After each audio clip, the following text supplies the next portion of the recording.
Welcome back to The Explainer. Today we're unpacking something absolutely massive, the enduring legacy of ancient Egypt. It's pretty rare to find a civilization from thousands of years ago where their foundational ideas and daily innovations still, honestly, capture our collective imagination today.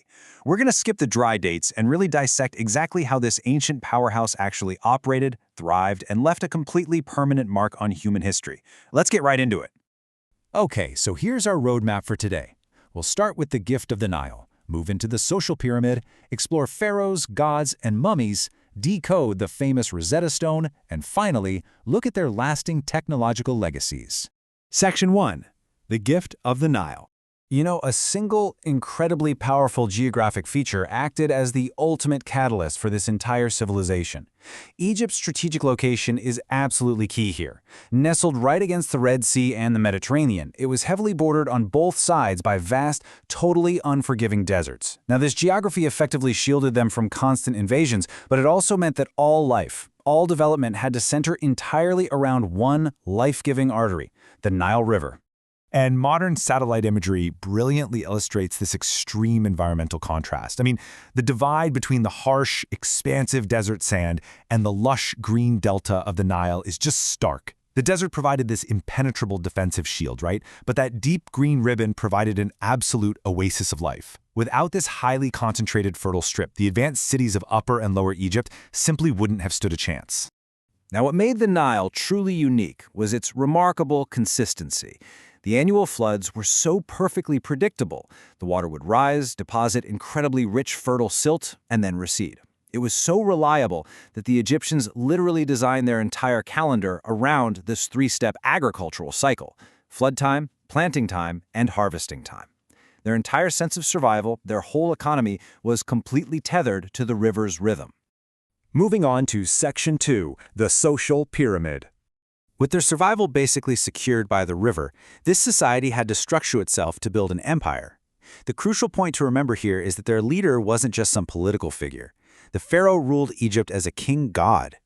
Imagine a ruler who isn't just passing laws, but is genuinely believed to hold power over the natural world itself, like even controlling the flooding of the Nile. Because they were considered divine, government and religion were totally intertwined.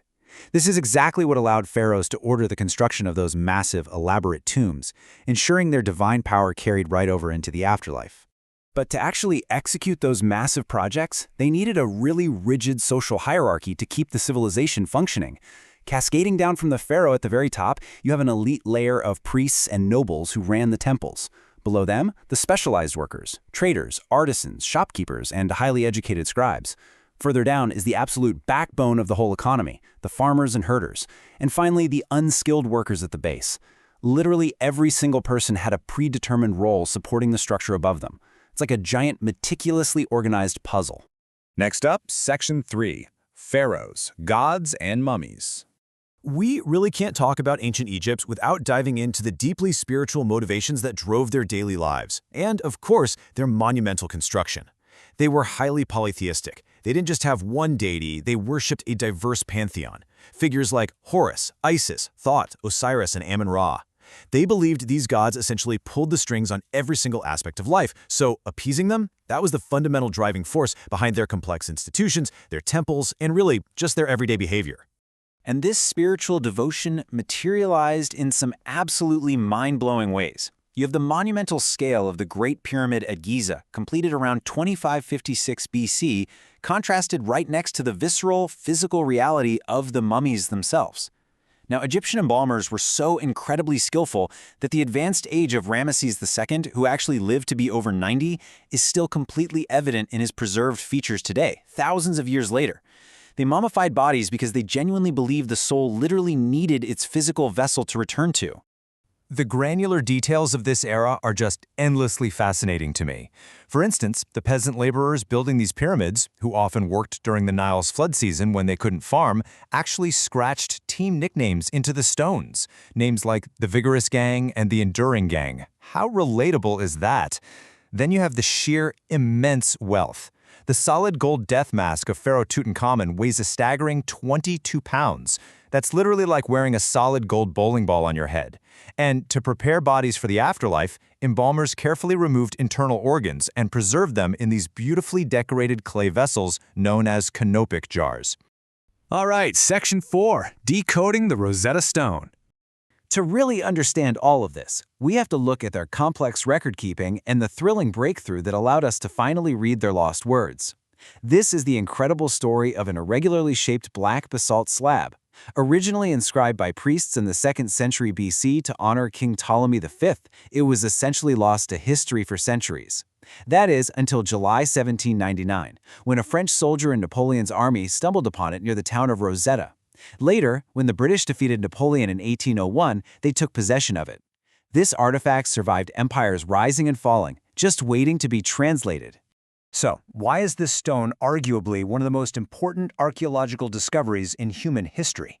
Well, because it contained the exact same passage written in 3 different scripts: hieroglyphics on the top, Egyptian Demotic in the middle, and ancient Greek at the bottom. Because the Greek passage clearly announced that all 3 scripts held the exact identical meaning, and because scholars could already read Greek, it acted as the ultimate decoder ring. It provided the key to unlocking hieroglyphics, a written language that had been utterly dead for nearly 2,000 years. Before the Rosetta Stone, a lot of people just assumed hieroglyphics were simple pictures. But this breakthrough revealed a highly advanced writing system. It featured both pictograms, where a symbol like a bird or a bull stood for a broad idea, and a highly specific phonetic alphabet. Symbols actually corresponded to sounds like A, M, or K. It wasn't just a picture book, it was a highly developed system of record-keeping that captured both abstract ideas and spoken sounds perfectly. Finally, Section 5. Lasting Technological Legacies. Let's wrap up by looking at the enduring technological advancements that actually originated in ancient Egypt. They weren't just building stone monuments, they were absolute pioneers of advanced technology. Born out of the pure necessity to track the Nile's flooding, they gifted the world a highly engineered 365-day calendar. To map out property lines and design perfectly aligned pyramids, they developed massive leaps in geometry, mathematics, and astronomy.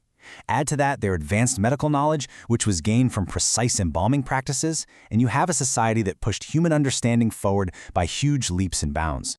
So, I'm going to leave you with this final, provocative thought about the sheer endurance of human innovation.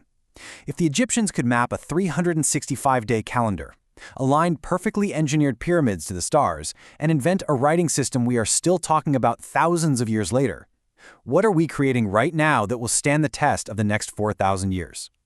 Thank you so much for joining me for this explainer. Keep learning, keep questioning, and I'll catch you next time.